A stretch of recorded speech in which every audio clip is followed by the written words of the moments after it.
Дорогой Господь, мы благодарим Тебя за Слово Твое. Спасибо Тебе, Боже, за возможность, Господи, Отец, назидаться, Господи, из Библии, Отец, вот эти места Писания, которые мы поднимаем, Боже. Я верю, что все это научает нас, Господи, Твоему благочестию, Боже, праведности, Боже.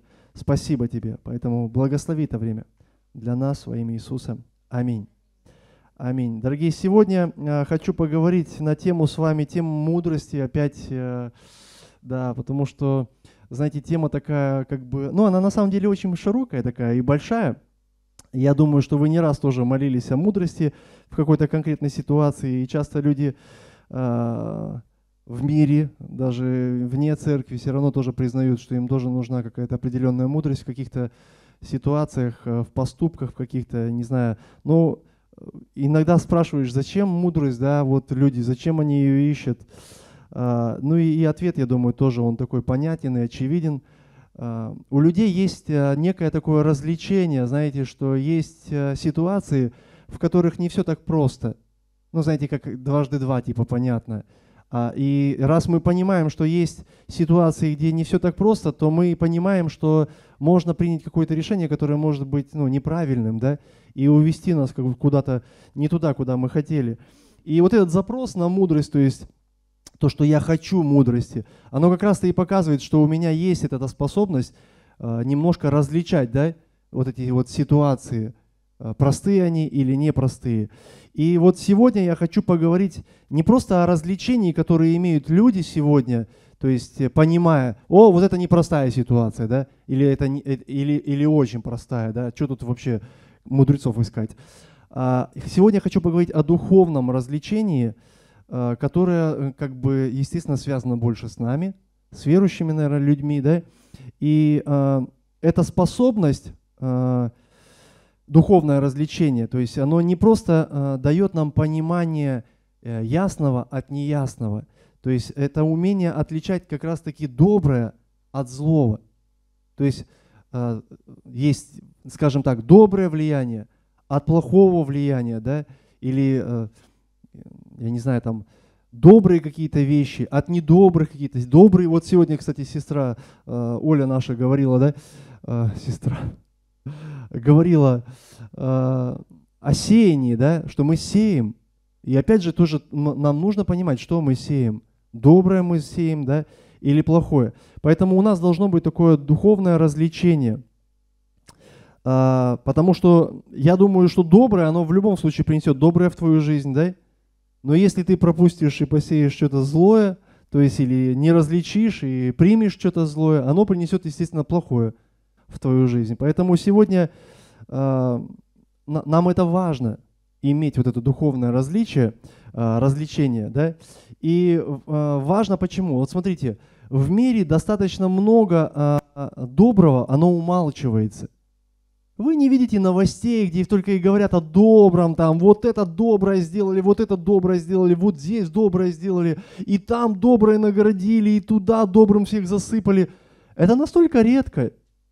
Но когда мы открываем телевизор, там, да, или в смысле интернет, там какой-то девайс свой, там какой-то открыли, посмотреть что-то, да, мы видим очень много плохих новостей. Там случилось, там происшествие, вот там, вот туда, вот сюда. И знаете, часто еще видим, что под соусом доброго какие-то злые вещи пропихиваются. Понимаете, вот ты слышишь новость, допустим, ну плохое, ты говоришь, зачем плохое? Ну, чтобы знали, что все плохо. Ну, понятно, что знаем, что плохо, но от этого лучше становится? Не становится. Так может быть лучше больше говорить о добре, но как знаете, вот так я помню одну историю такую прочитал.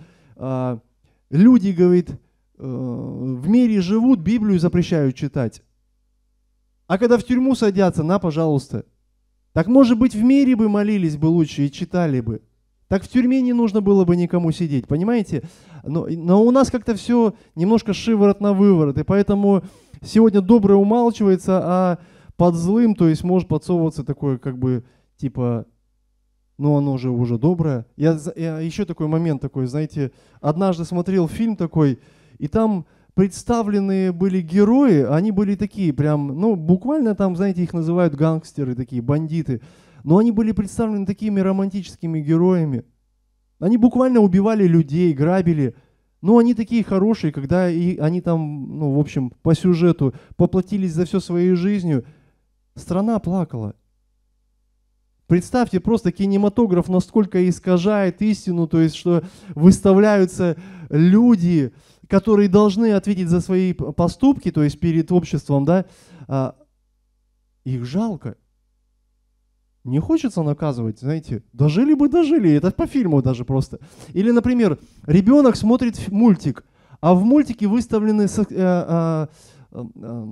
отношения гомосексуального характера, только, скажем так, не знаю, как правильно назвать, но, в общем, среди женщин, типа они зарегистрированы, это в мультике, они зарегистрированы в браке, две женщины, и это показывается под видом красивой любви, которую не надо осуждать.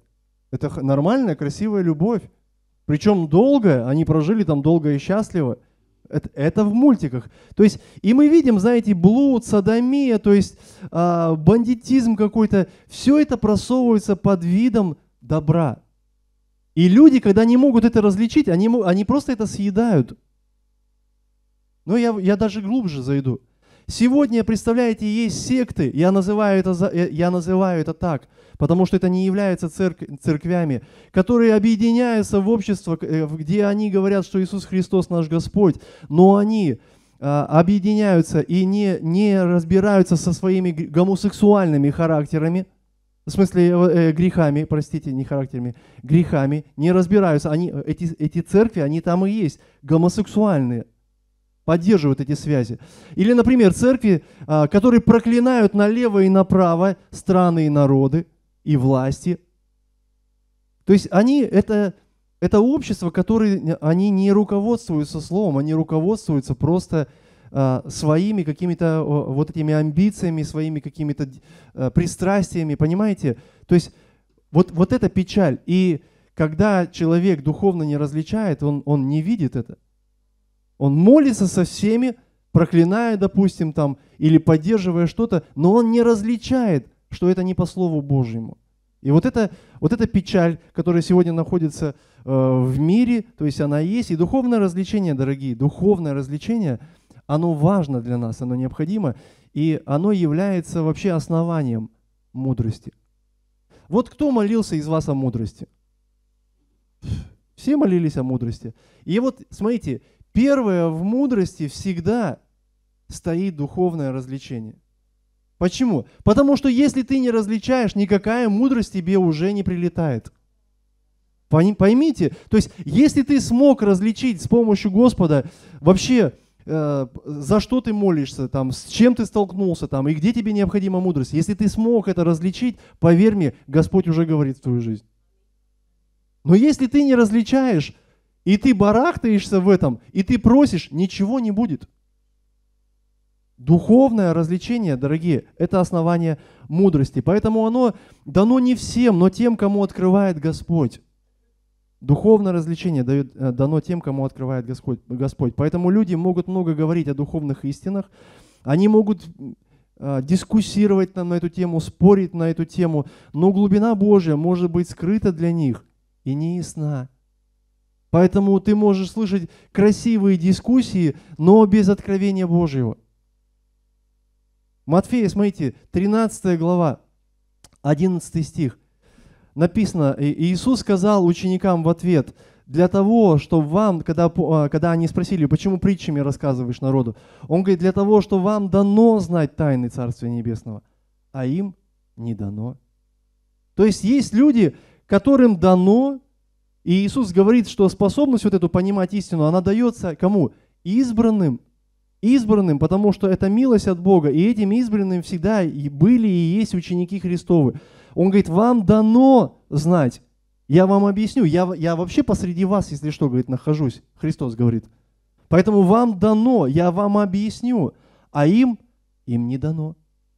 Хотя они, вот вспомните фарисеев, хотя они и спорят о Слове Божьем, и толкуют его с утра до вечера там у них, и у них вот такие рулоны уже исписанной бумаги о Слове Божьем. Но им не дано знать Царствие. Понимаете? Вот какая разница-то. Нам дано, им не дано. Интересный образ, кстати, вот если мы сегодня говорили про Рождество, интересный образ в Рождестве есть. Вот смотрите, Иисус родился во хлеву, да, и стал доступен простым пастухам.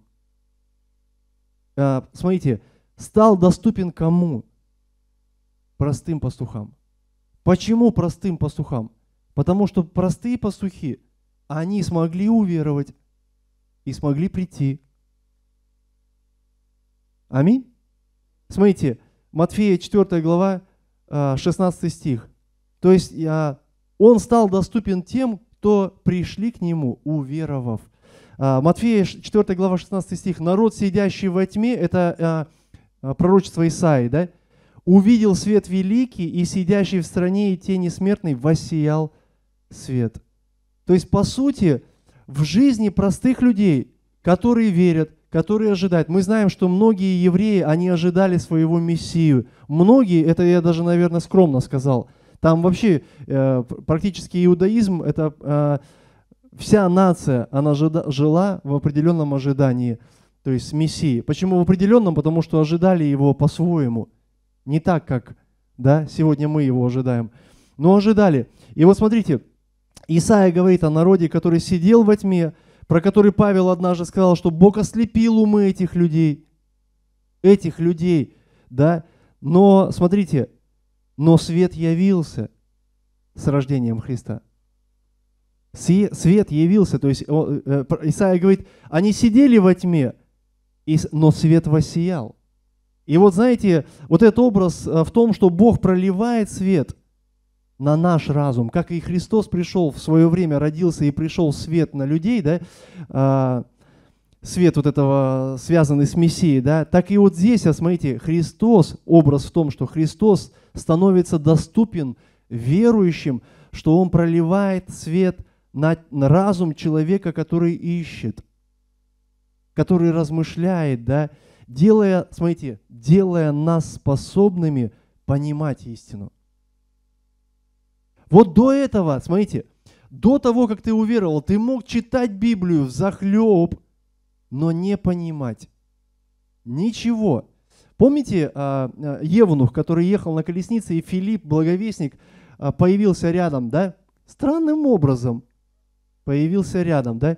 И он говорит, разумеешь ли, что читаешь? Как же, говорит, могу разуметь, если никто не объяснил мне? И он садится к нему и начинает объяснять ему. Почему? Потому что, смотрите, Иисус сказал, вам дано знать тайны.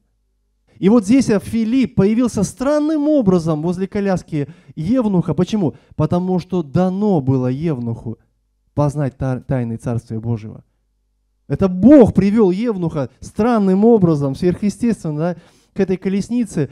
И для чего? Для того, чтобы просветить разум.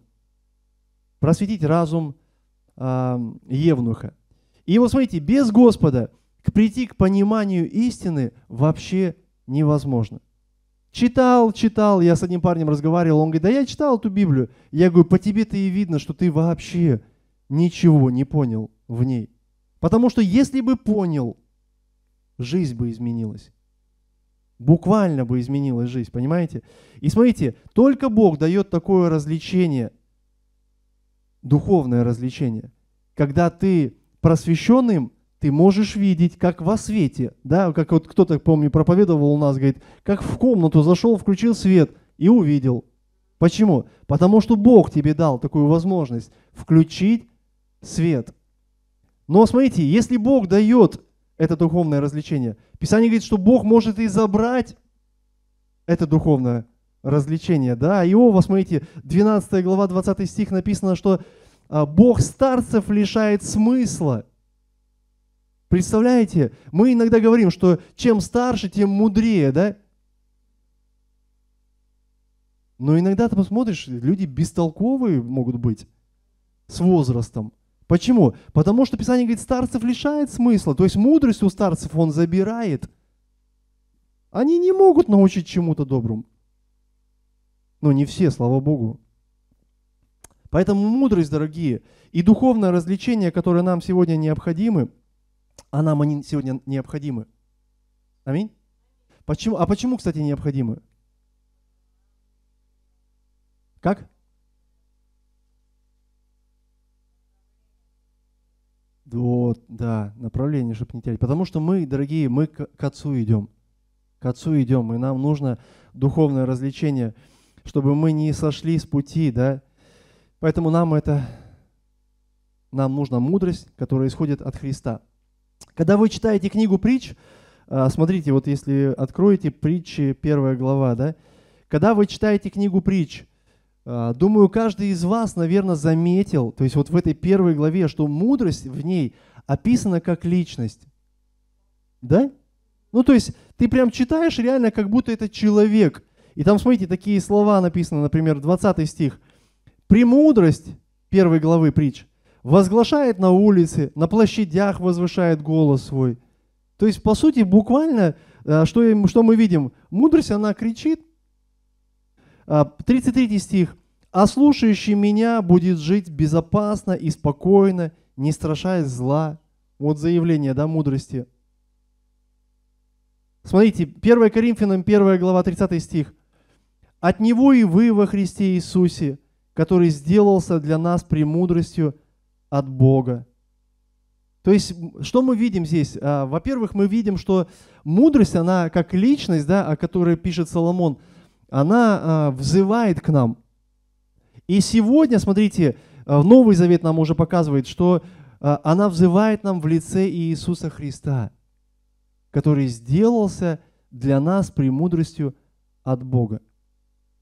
Поэтому мы не делаем упор на Ветхий Завет, то есть в том, чтобы приобрести мудрость, да? Нам уже сегодня мудрость открывается через Иисуса Христа, через учение Иисуса Христа. Поэтому сегодня все, что говорит нам Господь Иисус, несет в себе мудрость Божию. Аминь. И, конечно, мир видит приобретение мудрости по-другому немножко. Люди, они имеют накопленные знания, и, естественно, применяя интеллект, они пытаются что-то решать, что-то строить, что-то создавать, то есть и вот у них это вот так. Но это не Божий путь. У Бога путь другой. Смотрите, Бог знание о себе открывает совершенно иначе. 1 в Коринфянам, вот если открыть 1 главу, давайте зачитаем несколько стихов. Здесь есть такие стихи, например, «Погублю мудрость мудрецов и разум разумных отвергну». То есть Бог говорит, я вообще не смотрю на мудрость так, как смотрит на это мир. 21 стих. «Ибо когда мир своей мудростью не познал Бога в премудрости Божией, то благоугодно было Богу и родством проповеди спасти верующих». То есть он говорит, вот смотрите, «Ибо когда мир своей мудростью не познал Бога», вот много мудрости в мире, но не входит знание о Боге к ним никак. А вот в простоте, вот почему пастухи?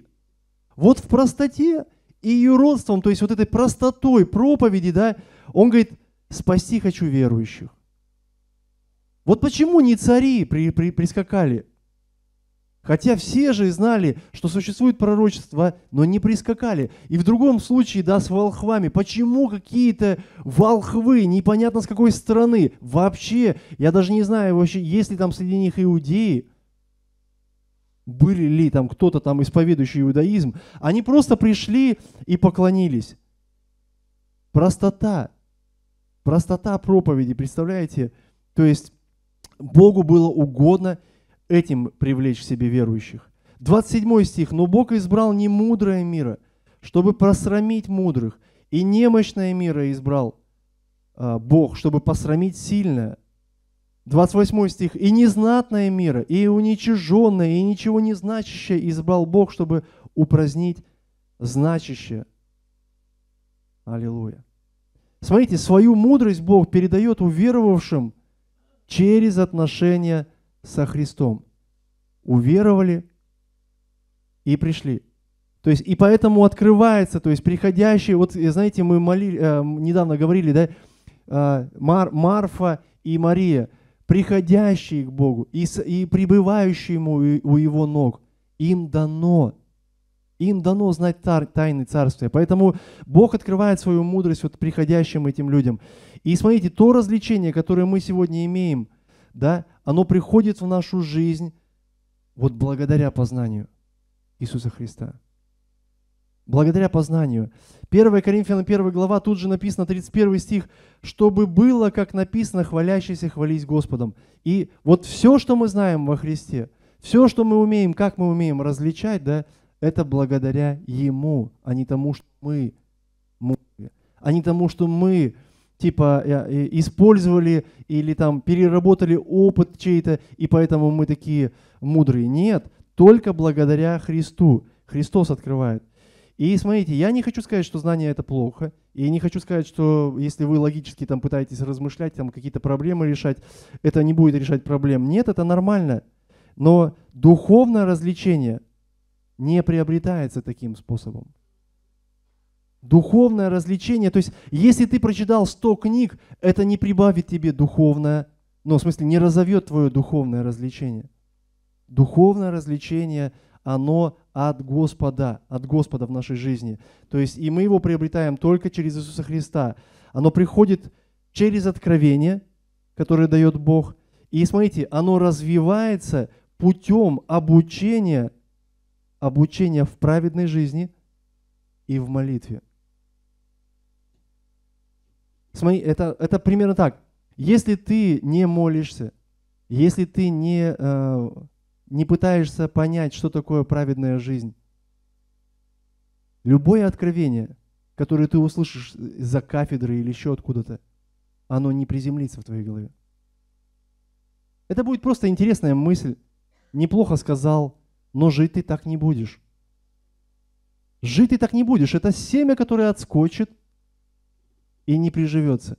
Поэтому, дорогие, у нас откровение, приходящее через Иисуса Христа, оно должно развиваться путем нашего обучения в Слове. Аминь. И молитвы. Смотрите, Евреям 5 глава, 11 стих. С 11 давайте прочитаем. Евреям 5 глава, с 11 стиха. «О сем надлежало бы нам говорить много». То есть о чем он там говорил? Он говорил, в принципе, о первосвященстве Иисуса, до этого, да? И он говорит, о сем можно было бы говорить много, но трудно истолковать, потому что вы сделались, смотрите, вы сделались неспособны слушать. Он пишет это евреям. Это сейчас не заявление мое к вам. Вы сделались неспособны слушать.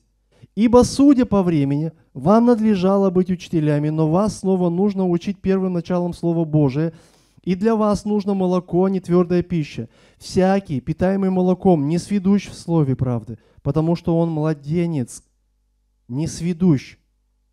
То есть он не различает, да, что он младенец, потому что он младенец. Твердая же пища свойственна совершенным, у которых чувства навыком приучены к развлечению добра и зла. Итак, обучаться праведности, дорогие, это удел зрелых людей. Зрелых людей, которые не радуются молочку. Вот вы взрослые люди. Принеси вот сюда, например, там, я не знаю, давайте мясо, может быть, какие-то там любимые ваши блюда, и поставь ведро молока. Ну что, вы будете радоваться молоку? Естественно, вы возрадуетесь той пищей, которая более для вас, да, уже имеет какую-то ценность. Ну, там, мужчины, конечно, они в большинстве говорят, мясо, шашлык, да. Но женщины, кстати, тоже некоторые любят шашлык. Кто, кстати, любит шашлык? О, женщины любят шашлык. Вот. И понимаете, и поэтому зрелые люди, то есть Писание называет их совершенными, да, то есть они не радуются каким-то младенческим истинам.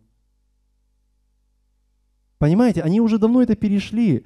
Поэтому людей, которые способны слушать, людей, которые способны рассуждать от Слова Божьим, да, то есть, рассуждать это и есть вот это практиковаться в духовном развлечении. Вот у этих людей есть опытность различать доброе влияние от влияния плохого, злого, да. Почему? Они зрелые. они зрелые, они не дети. То есть этот отрывок, смотрите, он буквально показывает нам, что навыки, необходимые нам в духовном развлечении, приобретаются нами где? В Слове Божьем. В Слове Божьем. То есть оно определяет, что праведность. Ты не можешь изучить праведность в каких-то других источниках, только в Слове Божьем. И смотрите, мало того, что ты приобретаешь его в Слове Божьем, но еще и в практике, которая приносит опыт в нашу жизнь. Ты услышал, ты живешь. Ты услышал, ты исполнил, да? И появляется у тебя еще и опыт в твоем духовном развлечении. Итак, смотрите, мы можем развивать свое духовное развлечение сначала, признав Бога единственным, кто дает мудрость, да, и просить ее у Него. Бог, Он единственный, да? Иакова 1,5, смотрите, если же у кого из вас не достает мудрости, да просит у Бога, дающего всем просто и без упреков, и дастся ему. И мы просим Бога, то есть Он единственный, кто дает. И Филимона, смотрите, 1 глава, 9 стих, Павел пишет: «Молюсь о том, чтобы любовь ваша и еще более и более возрастала в познании и всяком чувстве». То есть он тоже говорит: я молюсь, чтобы вы возрастали в познании Господа. Возрастали. То есть это тоже молитва, которая направлена к Богу, и молитва, которая говорит о нас, то есть чтобы мы могли укореняться, возрастать в этом. И смотрите, потом, когда мы понимаем, что Бог единственный, кто дает мудрость, да, и мы просим ее у Него, потом, смотрите, мы, понимая, что есть способность различать добро и зло, она приходит из обучения и практики, нам нужно что сделать? Нам нужно обратиться к Слову Божьему. Нам нужно обратиться, то есть это личное обращение. Это не то, чтобы я тут пытаюсь как бы вам все время что-то говорить, да. У нас должно быть личное обращение к Библии, чтобы мы учились размышлять над Словом Божьим, познавать истину и сами укрепляться в ней. Сами укрепляться в ней. Недавно, кстати, был у нас проповедник один, он такие слова сказал, что ты укрепляешься в том, в чем утешаешься. И здесь смысл в том, что если ты найдешь в Слове Божьем для себя утешение, ты там и будешь утверждаться. Почему Писание говорит, да, пребывайте в Слове Божьем, пребывайте, это нас утвердит в Господе. Поэтому нам нужно научиться самим обращаться к Писанию, да, самим обращаться к Слову Божьему, чтобы укрепляться и утверждаться в нем. Я думаю, вот есть пример такой просто. Я думаю, знаете, вы, наверное, слышали, что люди, ну, давайте так, вы знаете, что много есть фальшивых купюр, да, в мире, то есть, и даже, возможно, кто-то из вас встречался с фальшивками. Встречались? Я держал в руках фальшивую купюру. Да, у меня был один раз такой случай. И знаете, я думаю, ну, что достаточно, в принципе, немало людей, которые имели возможность видеть, либо пощупать там эту фальшивую купюру. Так вот, сейчас не знаю как, но раньше в банке людей, которые работали с наличностью, то есть они должны были определять вот эту вот фальшивку на ощупь. Да. И смотрите, чтобы эти люди были, скажем так, ну, да, как бы компетентны вот в этих вещах, да, то есть могли определить купюру на ощупь. Им не преподают семинары о неправильных купюрах. Они не щупают неправильные купюры, чтобы почувствовать, что такое неправильная купюра. Почему? Принцип простой. Каждый раз появляются купюры все лучше. То есть подделка все качественнее, понимаете? Поэтому какой смысл щупать то, что было тогда, когда все меняется? И принцип у них такой. Им давали, больше находиться в контакте с настоящими банкнотами, чтобы они могли просто на ощупь уже отличить, качественная эта купюра или поддельная. Понимаете? И вот здесь, к чему я вот этот пример? Здесь то же самое. Чем больше ты пребываешь в Слове Божьем, тем больше ты лично можешь сам отфильтровать, духовно различить то, что прилетает в твою жизнь. Помните, местописание такое есть? И вам уже не нужно, чтобы вас кто бы учил, то помазание, то, которое внутри вас, оно вас учит.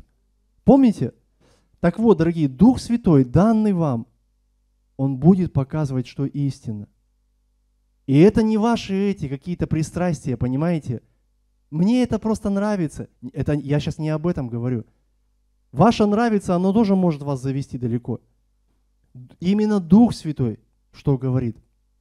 Потому что Дух Святой всегда возвращает тебя в Слово. Чтобы ты мог работать с подделкой, в смысле ты видеть ее мог и отличить сразу в своей жизни. То есть тут нет смысла изучать, например, все то, что лже может прилететь в твою жизнь. Тебе нужно просто изучать то, что истина. То, что уже есть сегодня в твоих руках. И ты в любом случае будешь готов даже к той подделке, которая появится через много лет. Почему? Потому что ты научился работать со Словом Божьим, с истиной, да? Аминь. Научился различать. Поэтому пребывать в Слове, дорогие, вот что поможет нам развивать свое духовное развлечение, то есть вот эту духовную проницательность, которая нам всем нужна, как верующим людям. Поэтому, зная истину и повинуясь Слову Божьему, ты приучишь себя различать доброе от злого. От злого. Ты будешь способен распознать обман, который может кто-то подкладывать, да? Я помню как-то недавно, кстати, сестра одна, не помню, по-моему, где-то то ли на утренней молитве, то ли где-то было, она говорит, я вообще, говорит, как не понимаю, как у людей укладываются в голове греховные мысли, то есть у одних типа укладываются, у других нет. И знаете, интересно, я тоже думал на эту тему, но я вижу ответ очень простой. У людей нет духовного развлечения. Смотрите, они не видят, что есть вещи, то есть, которые склоняют, в смысле, ты даже просто, когда ты позволяешь этой мысли быть в тебе, они тебя постепенно склоняют туда, откуда ты однажды вылез. То есть ты все равно, рано или поздно, ты окажешься там, где ты был. Рано или поздно. Почему? Потому что эта мысль, ты позволяешь ей быть, и ты не считаешь ее за греховную. Но тебе нужно с ней разобраться. И поэтому нам нужно духовное развлечение, чтобы различить. Есть то, что склоняет меня к греху. Оно еще тебя не увело в грех, но оно склоняет тебя к греху. И есть то, что тебя выводит оттуда. Понимаете? Важно иметь вот это духовное развлечение. Поэтому они отшибают такие мысли просто на взлете, и они говорят, да я даже подумать об этом боюсь. А другие гоняют. И мало того, гоняют, например, мужчина, он может спокойно залезть по ссылочке в интернет и посидеть и порассматривать тела, так скажем, обнаженные, думая, что это же как бы нормально. Понимаете? Ну и потом, что нормально? Потом мы видим, что человек просто уплыл. Он не смог духовно различить. И он уплыл, и мы не видим каких-то плодов, какого-то роста определенного. Мы видим просто обычное поведение плотского человека. Потому что человек не различает. А нужно научиться различать. И я верю, дорогие, ты будешь способен различать. Ты будешь способен различать, если ты будешь пребывать в Слове Божьем. Почему? Потому что, смотрите, интересный момент. Когда ты пребываешь в Слове Божьем, ты узнаешь не просто слово, типа как, знаете, цитаты, такие классные цитаты. Вот у нас есть такое, да? Притчи — это вообще такая, как хорошие цитаты на каждый день можно читать. И я помню, такие книжки были 100 лучших цитат из Библии. И там в основном все это были притчи. Видели такие книжки? Так вот, можно разглядывать как цитаты, но человек, который верует, смотрите, и пребывает в Слове Божьем, он за этими цитатами, которые для него Слово Бога, он видит еще характер Божий и волю самого Бога. Это все равно, что как Бог, он, знаете, не просто типа что-то жил какой-то там Цицерон или Марк Аврелий или еще кто-то и наговорил там кучу всяких таких хороших каких-то цитат, сказал, нет, этот Бог живой, он жил и он живет сейчас. И он живой до сих пор в моей жизни.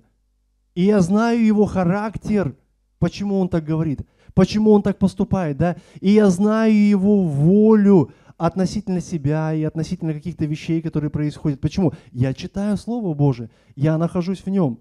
И вот суть духовного развлечения, дорогие, суть духовного развлечения, это как раз-таки научиться определять голос Божий внутри себя, то есть когда ты читаешь Писание, и отделять его от голоса этого мира. От голоса этого мира. Я вот смотрю на своего ребенка. Он ребенок. И когда мы здесь стоим, знаете, у нас была с ним такая договоренность, когда мы приходим, мы стоим в собрании, да, ты же молишься дома? Молюсь. Вот и молись с нами во время прославления, поклонения. Молись Господу, пой. Ты же поешь? Пою. Давай. Ты же уже большой. Все. И вот он стоит, и я наблюдаю за ним, знаете, и вот он стоит, а он смотрит на детей, которые вообще в церковь толком не ходят. И они тут могут вот так вот, знаете, кувыркаться там. Понятно, это дети, да. Но он смотрит на них, и это его влечет. Почему? Потому что вот они, дети, они вообще не парятся ни о чем. А мне надо славить Господа, стоять. Понимаете? И вот так сегодня взрослый. Ты встал перед выбором, тебе надо прославить Господа, тебе надо воздать Богу хвалу. А мир, он тебе говорит делать совершенно другие вещи. Он тебя влечет в этом всем, понимаете? И что тут про маленького мальчика говорить, что он там борется с собой, когда взрослые увлекаются той же самой игрой?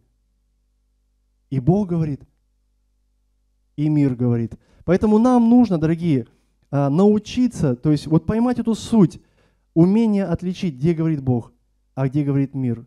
То есть ощущать, где правильно, а где неправильно. Посмотрите, Иисус говорит, Матфея 13, да, 11, мы читали, вам дано знать тайны Царствия Божьего. Вам дано знать Царствие тайн Небесного, а им не дано. Поэтому те маленькие дети, которые барахтаются, они не знают вообще ничего. А тебе открылось. И тебе нужно это заценить, понимаете? То есть тебе нужно придать этому значение. Почему? Потому что ты различил, что есть вот такая жизнь, а есть вот такая жизнь. Поэтому я вот просто представляю, смотрите, Иисус приходит в дом Лазаря, садится, начинает говорить, да, и Марфа, и Мария, они в одной комнате. Они в одном помещении. И вот по сути здесь тоже и сказано, вам дано знать. Почему дано? Я Христос, он говорит, я пришел, и вам дано знать. Но одна выбрала посидеть, послушать, что говорил Иисус, а другая вышла и начала заботиться какими-то своими делами. А дано-то было обеим. Понимаете? Поэтому есть то, что говорит мир. Вот это надо делать. Туда иди. У тебя столько дел, да? И есть то, что говорит Христос. Посиди, успокойся, и ты получишь тайны Царства Небесного.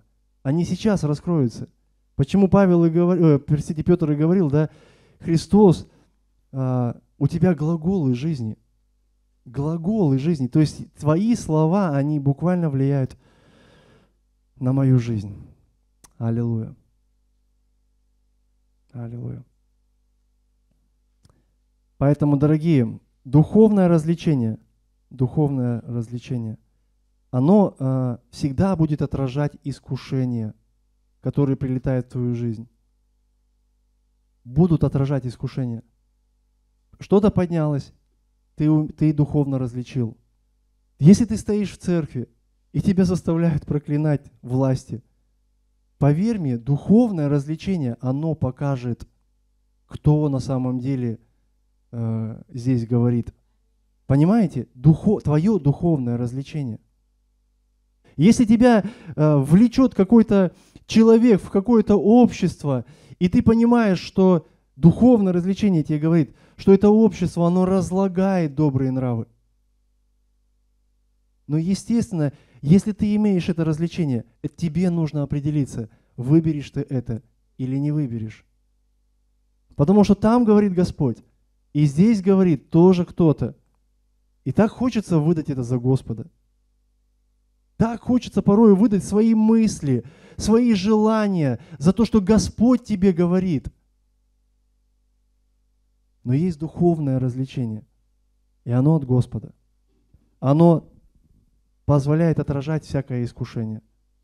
И смотрите, поступить так, как призывает нас апостол Павел. Римлянам 12 глава, 9 стих. «Отвращайтесь зла, прилепляйтесь к добру». Аминь.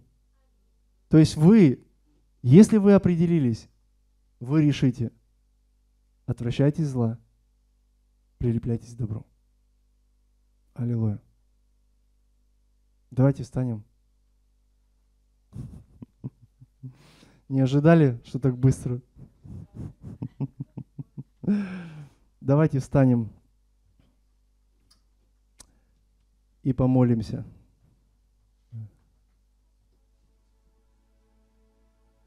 Вы знаете, я, наверное, такой мыслью поделюсь, прежде чем помолюсь. Мы просто часто молимся, знаете, о мудрости какой-то, сходящей свыше. То есть такой, знаете, вот неземной, вот чтобы как у Соломона.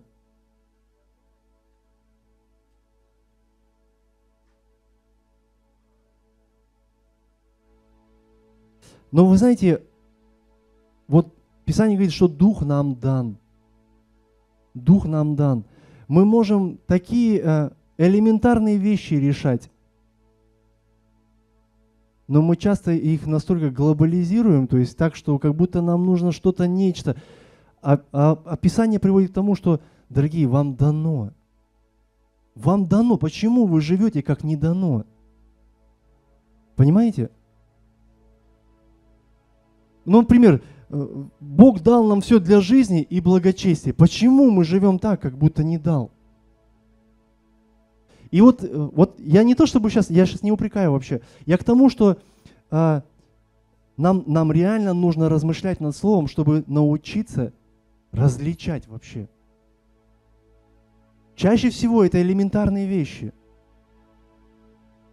Элементарные. Нам Бог не дает сверхсил. Вот представляете, все вещи, все ситуации, которые прилетают, они все по силам, и нам нужно различить, на какой стороне мы будем. Если я учился все время благочестию, если я учился все время быть зрелым человеком, тогда мне нужно просто взять слово и начать использовать его в своей жизни. С молитвою возрастать. С молитвою возрастать. Но если я начинаю слушать голос этого мира, то что происходит? Я начинаю меньше утешаться Господом, и я начинаю говорить, да это не работает. Это не работает. В этом нет смысла. Это не есть обучение праведной жизни. Праведник, он всегда стоит на стороне Господа. Всегда стоит на стороне Господа. Поэтому мы всегда будем отличаться от людей неправедных тем, что мы, а как говорит Господь? А как Слово Божие? А как, я даже не знаю, ладно, может быть, мне просто позвонить и спросить пастора, не для того, чтобы он, знаете, там мне песни какие-то напел, а я все равно поступил по-своему. А если тебе Дух Святой дал, можете прислушаться. Понимаете? Может прислушаться. Но хочется так, как мир говорит. Хочется так, как внутри говорит меня что-то. Поэтому, дорогие, есть вещи, которые просто, их даже на взлете можно различать. На взлете. И когда ты различишь, тогда тебе будет проще применить всю ту мудрость, которую ты сегодня имеешь в Писании для своей жизни. Ее будет легче применить. Тебе надо определить. Тебе надо различить. Мне иногда подходят люди и говорят, а что ты об этом думаешь? Я начинаю говорить, и я вижу, что они не согласны со мной, потому что они не этого ждали от меня. Они хотят, чтобы я подтвердил то, что они хотят. И у меня вопрос к тебе. Может быть, ты не различаешь? И поэтому ты страдаешь. Поэтому ты находишься в своей... Может быть, тебе просто различить, определиться для себя и уже что-то с этим делать. И я верю, что Бог, Он откроется тебе сильно, когда ты сможешь это различить. Ты сможешь это различить. Аминь. Со своей мудростью от Господа. Господь Иисус, мы благодарим Тебя, Божий Отец, за Твоего Духа Святого, за то помазание, которое есть внутри нас, Боже. и оно может учить нас, Господи, во имя Иисуса Христа. Оно может говорить нам, Боже, и я верю, Господи, что Ты, Боже, приводя нас в любые обстоятельства, Господи, даже там, где мы, Господи, ведем себя как-то не так, Господи, или реагируем как-то не так, Ты все равно, Боже, развлечением своим, Боже, Ты приводишь нас в состояние, где нам нужно различить и определиться, Господи, как мы будем жить, Боже, как мы будем поступать, Боже, во имя Иисуса Христа. Я верю, Господи, что Ты хочешь благословить Твою церковь, Боже, но, Боже, каждому из нас нужно определиться, Господи, кого мы будем слушать, Боже, во имя Иисуса Христа. Поэтому благослови Твою церковь, Боже, чтобы церковь, она была способна жить в этом духовном развлечении, Господи, в сегодняшнее время, Господи. Боже, сталкиваясь с сегодняшним, Господи, Боже, потоком информации, Боже, во имя Иисуса Христа, каждый научился различать, Боже. Каждый научился различать, Боже, что Дух говорит, Боже. Аллилуйя, Иисус. Поэтому, Боже, благословенно Твое святое имя, Боже. Да будет оно в наших жизнях, в наших обстоятельствах, Господь, во имя Иисуса. Аминь.